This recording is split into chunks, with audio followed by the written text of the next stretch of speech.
Alright, hey guys, what's up? It's another Murderous Monday, and you know what that means? We have another case of Murderous Mondays. And and this case we're gonna be looking at part two of the Rodney Alcala, the dating serial killer case. Now, if you did not see my previous week's episode, then you don't know half of what this guy has done. So, so, um, so if you didn't watch the last case, you don't really know what's going on. So I should say watch the first video first, and then watch this one. Alright, we're gonna continue to be talking about rape, torture, and and photos of minors. Alright, here we go. Alright, obviously, we talked about, like, he raped people and murdered and tortured, and photographs of people, and he was on the dating game show back in 1977 when he actually won the show, but the Bachelorette refused to go on the date with him because she found him creepy, which good call on her. All right, so here we go with the continuation of last week's California crime spree. On November 9th, 1977, Alcala murdered Jill Terry Barcombe, an 18-year-old girl from Oneida, New York, and disposed her body on a dirt path near Mulholland Drive in Los Angeles. Oh wow, also he actually did not even get stopped once, or if he did, between the trip between of New York and Los Angeles. They didn't see the back or whatever of the truck or whatever car he was driving or whatever. Barcombe was found in a fetal position and naked from the waist down. There were signs of sexual assault, and she had been strangled with a pair of blue rope ties and beaten. Plus, she had three bite marks on her right breast. Originally, authorities thought Barcombe had been a victim of the Hillside Strangler. However, he was just a. However, she was just a victim of another brutally serial killer, Rodney Alcala. However, her case was ultimately decided by authorities to have been unrelated after the arrests of perpetrators Kenneth Bianchi and Angelo Bono, whatever. On December 16th, 1977, 27-year-old nurse Georgia Marie Walksted was discovered dead in her Malibu apartment. She was last seen when she drove another nurse, Barbara Gale, home from a bar, and when she did not show up for work the next day, Gale and their coworkers reported her missing. Police arrived at Wickstead's apartment to find signs of forced entry, and they found Wickstead also posed naked on her bedroom floor, lifeless, and was strangled with cloth by her nylons, I guess like fishnet stockings or whatever. He had been sexually assaulted, her skull bashed in, and her genitals mutilated. Prosecutors used DNA evidence and a handprint found at the scene to convict Alcala. On June 24th, 1978, Charlotte Lee Lamb, a 31-year-old legal secretary from Santa Monica, was found dead in the laundry room of the apartment complex where she was living in El Segundo. She had been sexually assaulted, beaten, and strangled with a shoelace, and was posed with her hands behind her back. DNA at the scene would later match that of Alcala's, and DNA on a pair of earrings found in his storage locker.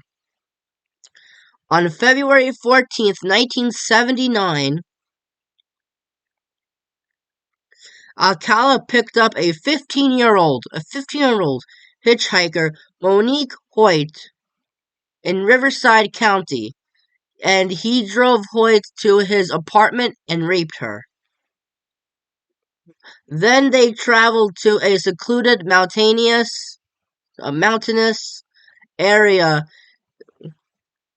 near Banning, California, where Alcala took photos of her in her underwear, as well as pictures of raping her once again. He then bound and gagged her and began a sustained assault, which included further rape and sodomy, and then bludgeoned Hoyt in the head with a rock. Hoyt escaped when Alcala entered a gas station bathroom. On the drive back to Riverside County, and she filed a police report about what happened, but Alcala's mother bailed him out. Well, at least she was able to tell her story, I think. I don't think she died after this. Then, on June 13th, 1979, Jill Marie Parenteau, whatever, a 21-year-old computer key punch operator, left work early to go to a baseball game. When she did not make it home, did not make it to work the following morning, police went to her Burbank apartment and found signs of also forced entry. And she was found dead, naked, on her bathroom floor like the other ones. She was posed with pillows under her shoulders and also had been sexually assaulted, beaten, and strangled. Her killer cut himself crawling through a window. Ooh, so now we have blood in the crime.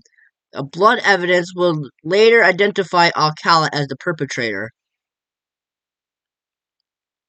Parenteau's friend, Catherine Bryant, testified that she and Parenteau had met Alcala at a club several times before. Robin Christine Samso, a 12-year-old girl from Huntington Beach, disappeared as she rode a borrowed bicycle from her Huntington Beach home to her ballet class on June 20th, 1979. Her decomposed body was found 12 days later in the Los Angeles foothills, dumped off Santa Anita Canyon Road. She had been beaten, raped, and stabbed with a knife. And this is a 12-year-old girl. Samso's friend told police that a stranger had approached them on the beach asking to take pictures. A detective circulated a sketch of the photographer, and Alcala's parole officer recognized him.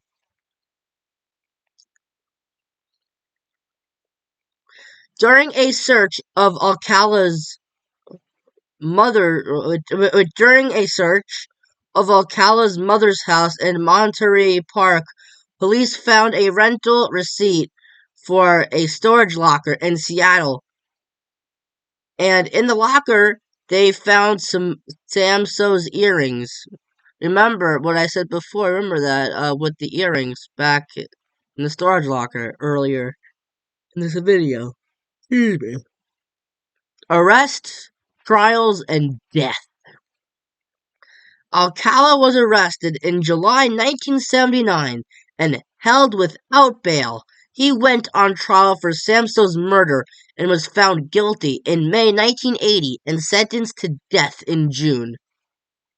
I mean, now you may be asking yourself, if you guys know this case, he went to jail in 2020, and then he passed away in 2021 due to complications, probably COVID.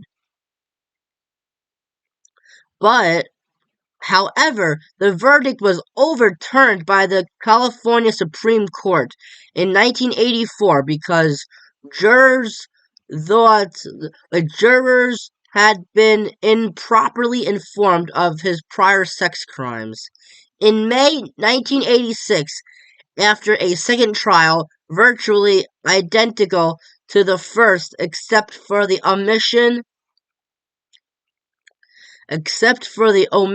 of the prior criminal record testimony, he was again convicted, then sentenced to death in August.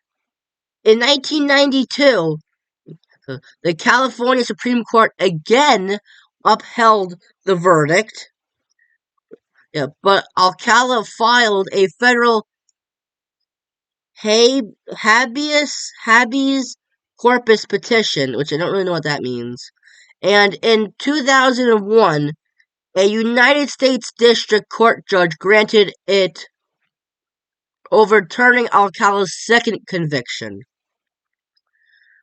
That decision was upheld in 2003 by a Ninth Circuit Court of Appeals.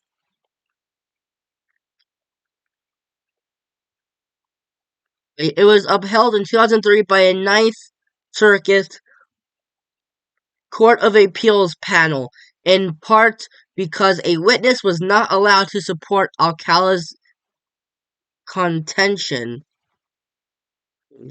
that the park ranger who found Samso's body had been, quote, hypnotized by police investigators, end quote.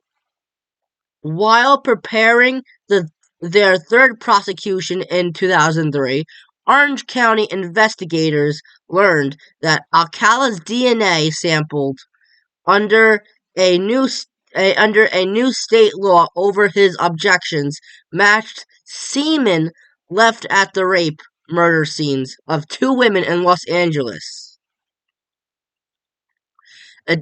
Additional evidence, including another cold case DNA match in 2004, led to Alcala's indictment,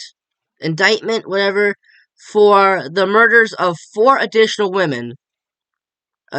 Jill Barcombe, remember Jill Barcombe, 18 years old, a New York runaway found rolled up like a ball in a Los Angeles ravine in 1977, and originally thought to have been a victim of the Hillside Strangler.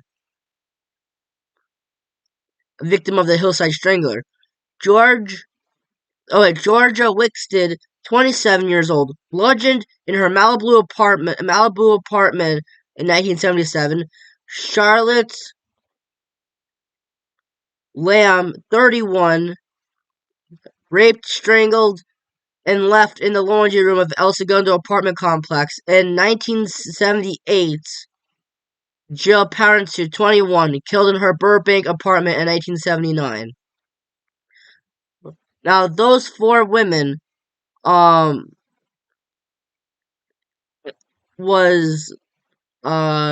DNA was found at the crime scene, and in 2004 led to Alcala's indictment for the murders of them 4.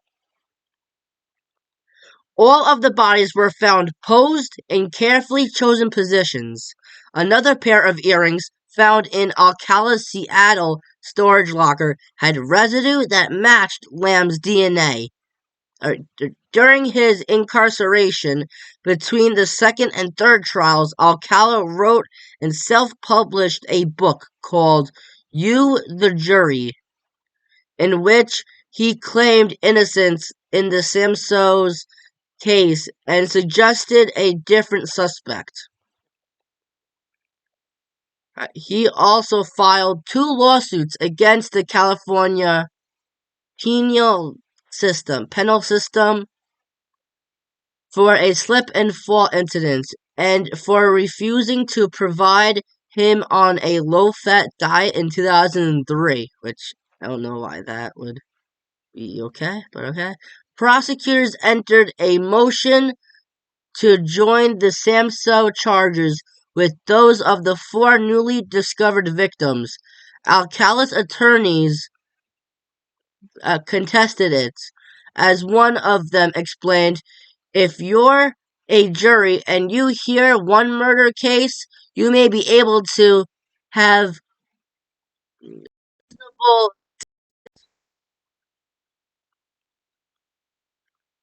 reasonable doubts on all 5, especially when." Hold on a second. There we go. Especially when. Hold on. If you're a juror and you hear one murder case, you may be able to have reasonable doubt, but it's very hard to say when you have reasonable doubts on all 5, especially when 4 of the 5 aren't alleged by eyewitnesses, but are proven by DNA matches. In 2006, the California Supreme Court ruled in the prosecution's favor, and in February 2010, Alcala stood trial on the 5 joined charges. For the 3rd trial, Alcala elected to act his own attorney. As his own attorney, he took the stand in his own defense and for 5 hours played the roles of both interrogator and witness, asking himself questions and addressing himself as Mr. Alcala in a deeper than normal voice and then answering them. He's probably trying to be insanity, but I don't think they would buy it. During this self-questioning and answering session, he told jurors, often in a rambling monotone, that he was at Knott's Berry Farm applying for a job as a photographer at the time Samso was kidnapped. He showed the jury a portion of his 1978 appearance on the dating game show in an attempt to prove that the earrings found in his Seattle locker were his, not Samso's. Jed Mills, the actor who competed against Alcala on the show, told a reporter that earrings were not yet a socially acceptable accoutrement for men in 1978. He said, "I had never seen a man with an earring in his ear. I would have noticed them on him." Alcala made no significant attempt to dispute the 4 additional charges, other than to assert that he could not remember killing any of the women. As part of his closing argument, he played the Arlo Guthrie song, Alice's Restaurant, in which the protagonist tells a psychiatric that he wants to kill after less than 2 days of deliberation. The jury convicted him on all 5 counts of first-degree murder. A surprise witness during the penalty phase of the trial was Shapiro, which it was another one that he killed. Richard Rappaport, a psychiatrist paid by Alcala, and the only defense witness testified that borderline personality disorder could explain Alcala's claims that he had no memory of committing the murders. The prosecutor argued that Alcala was a sexual predator who knew he was doing what was wrong and didn't care.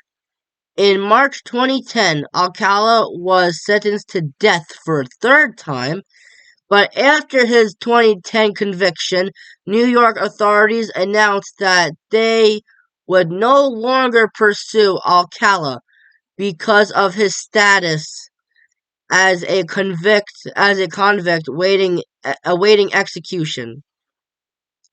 Right. Nevertheless, in January 2011, a Manhattan grand jury indicated him for the murders of Criley and Hoover in 1971 and 77, respectively. In June 2012, he was extradited to New York, where he initially entered not guilty pleas on both counts. In December 2012, he changed both pleas to guilty, citing a desire to return to California to pursue appeals of his death penalty convictions. Then, on January 7th, 2013, a Manhattan judge sentenced Alcala to an additional 25 years to life. The death penalty has not been an option in New York State since 2007.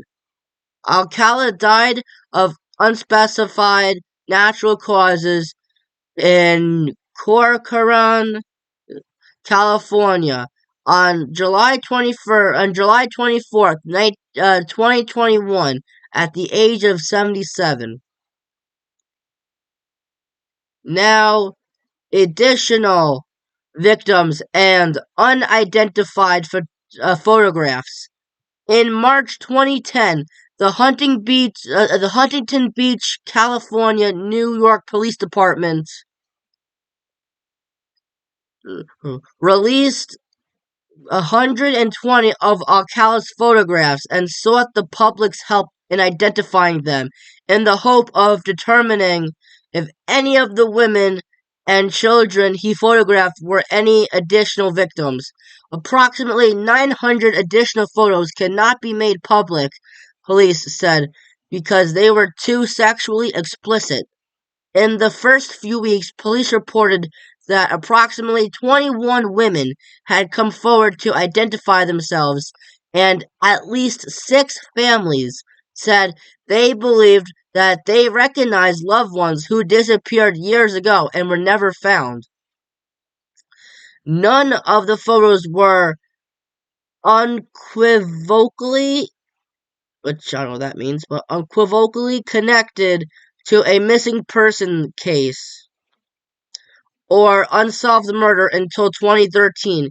110 of the original photos remain posted online, and police continue to solicit the public's help with further identifications. Now, another additional victim, Morgan Rowan. Following Alcala's death in 2021, 68-year-old Morgan Rowan, which I don't think she died, I don't think Morgan Rowan died. No, she didn't. Because it says that she was still alive in 2021. 68-year-old Morgan Rowan contacted Steve Hodel, one of the original investigators of the Shapiro case, and described being attacked by Alcala in July 1968 when she was just 16. Rowan claimed that while she was living in Hollywood, she was approached by Alcala at a teen nightclub on the Sunset Strip and entered his car believing he would be driving to an IHOP restaurant, which I don't know why. Instead, Alcala drove to his apartment a few blocks away, where he said he was having a party. But when they arrived, Alcala dragged Rowan into his bedroom, barred the door shut, and then beat and raped her. Although Rowan was rescued by friends and acquaintances who broke into the room through a window, but Alcala fled, and Rowan was pulled from the apartment by her friends. Another victim, Pamela Lamson. In March 2011, investigators in Marin County, California, north of San Francisco, announced that they were confident that Alcala was responsible for the October 9th, 1977 murder of 19-year-old Pamela Jean, aka Pam Lamson, who disappeared after making a trip to Fisherman's Wharf. I don't know what that means, but to meet a man who had offered to photograph her. Her battered, naked body was subsequently found in Marin County near a hiking trail, with no fingerprints or usable DNA. Charges were never filed, but police claimed that there was sufficient evidence to convince them that Alcala committed the crime. Now, last but not least, Christine Thornton. Thornton. In September 2016, so not that long ago, only 8 years ago. Wow. Alcala was charged with the murder of 28-year-old Christine Ruth Thornton. Thornton and her lover moved away from her family to live in San Antonio, Texas, after they split up in Biloxi, Mississippi. But in June 1977, wait, so she died in 1977. Okay. She was, alright, yeah, but Alcala was charged in 2016 with her murder. Okay. She was last seen hitchhiking